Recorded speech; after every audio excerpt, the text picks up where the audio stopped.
Fala galera, Mr. Salada aqui e hoje a gente vai falar sobre como usar aquilo que você aprendeu nas suas aulas de ensino médio sobre cadeias alimentares e ecologia para criar aquela masmorra maneira. Antes de mais nada, como sempre, se você curte o conteúdo do nosso canal, eu sei que se você curte já segue, isso é chato de ficar ouvindo, mas se você está chegando agora pela primeira vez e você gosta do nosso conteúdo, curte o vídeo, compartilha esse material e principalmente se inscreve aqui no canal. Isso é muito importante pra gente, é uma forma da gente ter um estímulo para fazer, porque a gente não ganha nada com o canal até hoje e pra gente é muito legal ter esse feedback, essa sensação que a gente tá ajudando de alguma maneira a nossa comunidade de RPG aqui no Brasil. O primeiro ponto que eu vou dizer é que você não precisa fazer isso, de usar a ecologia de uma dungeon, de uma masmorra, para criar uma masmorra que você queira, né, de qualquer maneira. Você não precisa seguir essa linha, né? E nem sempre ela vai se beneficiar disso também. As coisas podem ser completamente diferentes no seu mundo de fantasia. Você pode ter uma masmorra que seja controlada diretamente por uma criatura específica, então a ecologia não é mais uma ecologia natural, é algo artificial mantido por quem controla. Né? Você pode ter um mago superpoderoso que subverte as normas dentro daquele espaço, enfim. Agora, o que eu vou falar aqui é uma ferramenta para te ajudar quando você quiser criar uma masmorra rapidinho ali, uma situação que você queira produzir algo especialmente selvagem, de uma maneira que faça sentido e que pode te ajudar nessa criação de tensões para sua narrativa. A primeira coisa que a gente vai fazer é lembrar o que você aprendeu lá no seu ensino fundamental, no seu ensino médio, sobre cadeias alimentares. Né? As cadeias alimentares são compostas por 3 componentes: os produtores, os consumidores e os decompositores. Eu não vou entrar em detalhes, né? Primeiro que eu não lembro, né? Tudo em detalhes, eu lembro o básico disso, eu não sou formado em biologia, eu corro o risco de sair falando besteira. Mas a gente não precisa desse nível de detalhamento para o nosso objetivo. Mas basicamente os produtores são aqueles que concentram, eles começam o processo de incorporar uma fonte externa de energia no corpo, na matéria orgânica. Né? E por isso eles são os produtores, ou seja, são eles que trazem a energia, as calorias, etc., para dentro da cadeia alimentar. E aí eles vão ser consumidos pelos consumidores, e aí eventualmente você vai ter mais de uma etapa de consumidor em que um consumidor consome o outro, né? E essa energia vai passando de um para o outro, até que eventualmente o consumidor morre e é consumido, por sua vez, pelos decompositores, que vão liberar parte daquela matéria orgânica em produtos inorgânicos e vão recomeçar o processo. Caceta, Salada! De que maneira isso vai me ajudar nas minhas masmorras, né? E é isso que eu vou te mostrar agora. A primeira coisa que você vai pensar é a gente vai fazer um exemplo para facilitar. Imagina que você está criando uma masmorra que seja numa cadeia de cavernas numa região tropical, certo? Então, o primeiro ponto que você vai pensar é começar a cadeia pelo início. Quem são os produtores dessa cadeia alimentar? Ou seja, numa floresta você tem as plantas que fazem fotossíntese, elas absorvem a luz do sol. Então a energia externa é a energia do sol, que é transformada em energia naquela matéria orgânica pelas plantas, certo?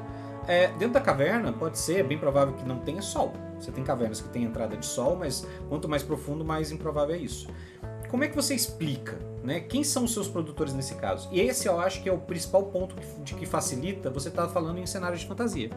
Porque você pode ter uma fonte alternativa de energia para aqueles produtores. Então, no nosso exemplo da caverna, você pode ter fungos que são capazes de absorver a energia mágica que está presente, né? Essa essência, essa radiação sobrenatural que está presente no universo, que é a mesma energia que os magos, por exemplo, concentram e manipulam quando eles fazem uma conjuração de magia. Pode ser que você tenha nessa caverna energia térmica.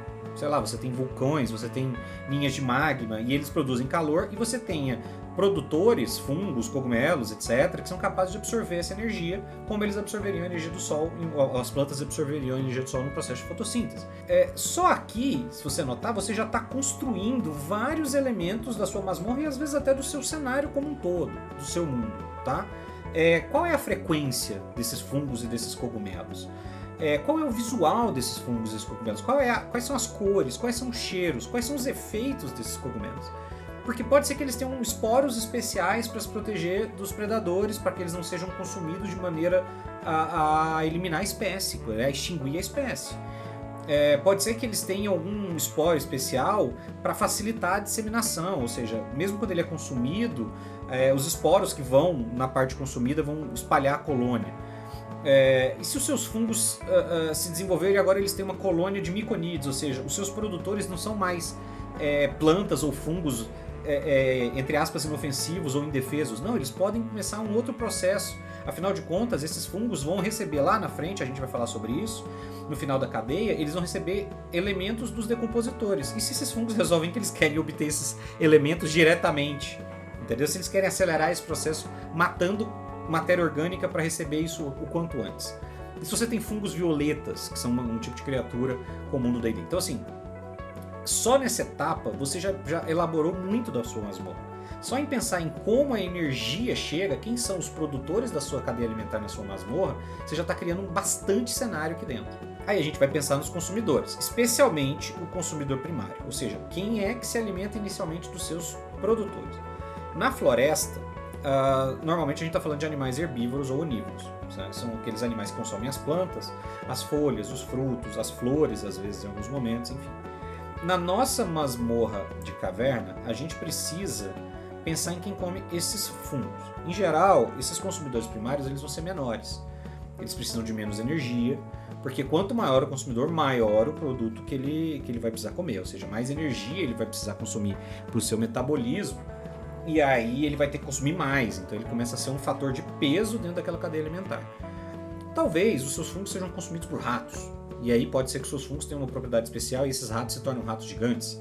Ou eles se tornam os ratos os cranial rats, eu não lembro o nome em português, que são ratos especiais. Então assim, se você estabeleceu que os seus fungos têm um efeito especial, pode ser que esse efeito especial altere esse consumidor primário. Ah, não é um rato, é o besouro de fogo. Ah, não, são centopeias, e aí essas centopeias crescem e se tornam centopeias gigantes. Pronto, agora você já está uma justificativa, ou todos os insetos que consomem esses fungos crescem. Então faz sentido você ter uma caverna cheia de insetos gigantes, centopeias gigantes, escorpião gigante. Escorpião não é inseto, eu sei.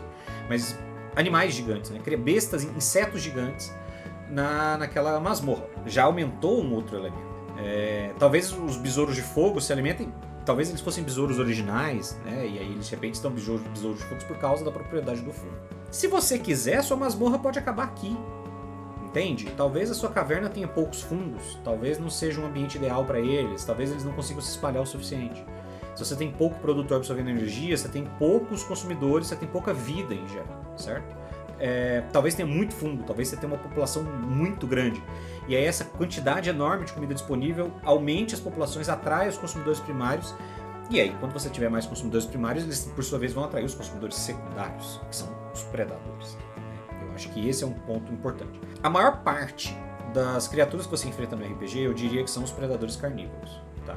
Por uma série de fatores. Acho que o primeiro fator é que normalmente eles são naturalmente mais preparados para o combate. Você está falando de criaturas que caçam para comer, por exemplo. Então eles evoluíram com ferramentas para isso e por isso eles são mais combatentes do que os outros, né? O segundo fator é que pela própria natureza deles, é mais provável que eles sejam territorialistas. Então, só o fato de você estar entrando ali, porque ele precisa ser territorialista para ele garantir uma área de alimentação segura, então às vezes ele vai ter uma situação de competição com outros da mesma espécie ou com outras espécies para garantir o acesso àquela alimentação.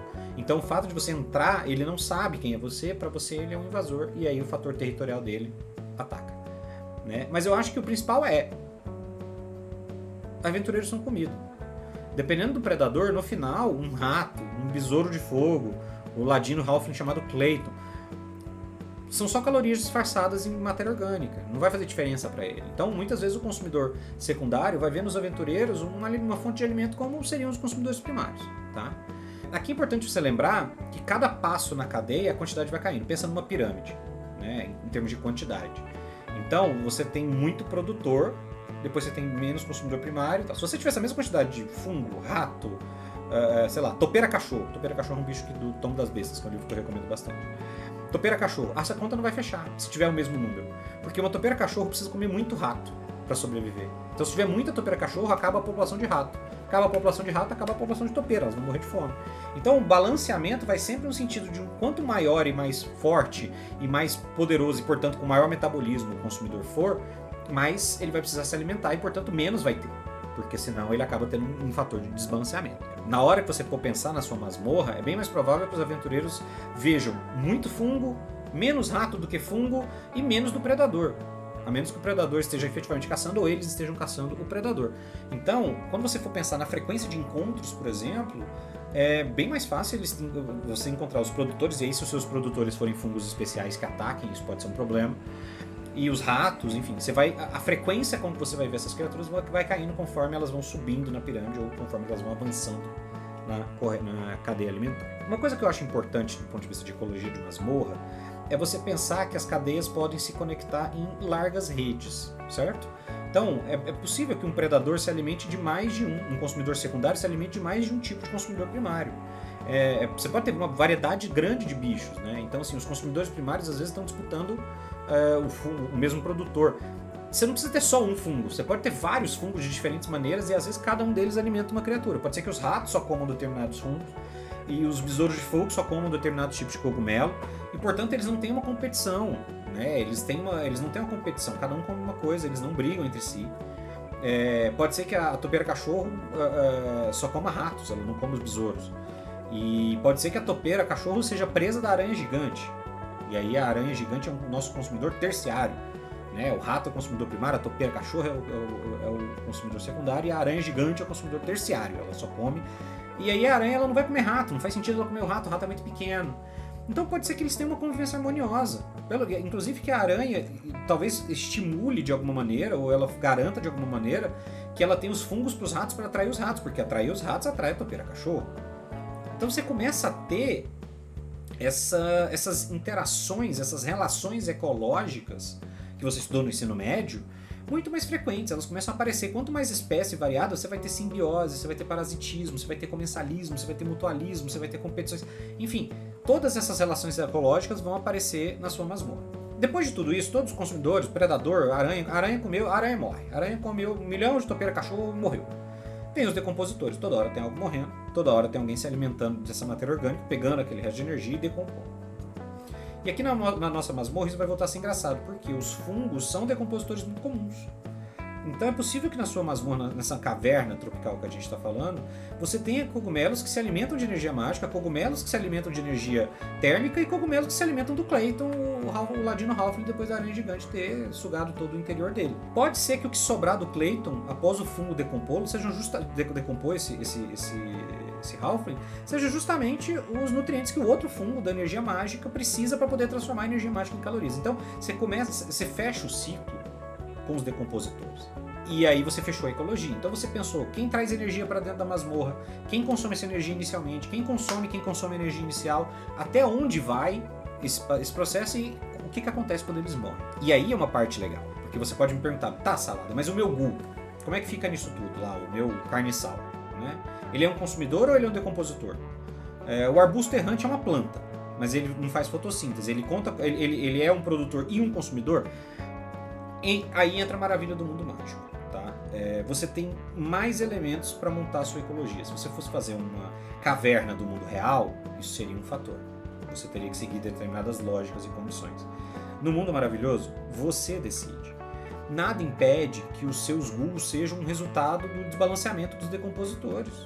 Que um ghoul consuma tudo, não sobre nada, e aí quando o ghoul morre, ele dissolve. De alguma maneira, se ele morre, ele dissolve, e aquilo é que entra na terra. Ou seja, ele substitui os fungos no processo. Ou ele substitui as bactérias que corroem, entendeu? Então, nada impede isso. Nada impede que se você tenha 4 camadas de consumidores, e um consumidor quaternário, e o último seja um grande predador único que controla todo aquele território. Então tem algo que come aranhas gigantes. E aí você vai olhar e falar, meu Deus, o que come uma aranha gigante? E esse é um fator de preocupação para sua masmorra. O que acontece com a ecologia da sua masmorra se de repente um dragão chega ali para controlar o lugar? E aí você começa a pensar naquele fator que eu falei. Se você tinha uma masmorra selvagem em que as coisas funcionaram pelas lógicas naturais, vamos dizer assim, o que acontece quando um elemento externo vem para alterar essa ordem e submetê-la a um interesse específico? De que maneira isso vai afetar? E isso é importante porque quando os seus aventureiros entram na masmorra, de certa maneira pode ser que eles estejam fazendo isso, eles estejam perturbando essa ecologia de alguma maneira. E aí você tem que pensar, como é que essa masmorra, como é que esse ecossistema que existe ali reage a isso. E isso pode ser um plot muito legal para sua aventura. Por hora é isso. Se você tem algum comentário sobre o tema, uma crítica, um elogio, enfim, uma sugestão, fala aqui embaixo que a gente sempre lê os comentários, eu sempre leio os comentários. A gente aproveita muito, a gente gosta muito de ver as respostas de vocês. Se você tem algum tema que você quer ver comentando aqui, que eu fale, ou que o Baal fale, ou que o Vermelho fale, quem sabe não é o nosso próximo vídeo, enfim. Por hora eu vou ficando por aqui e a gente se vê no próximo vídeo. Até mais.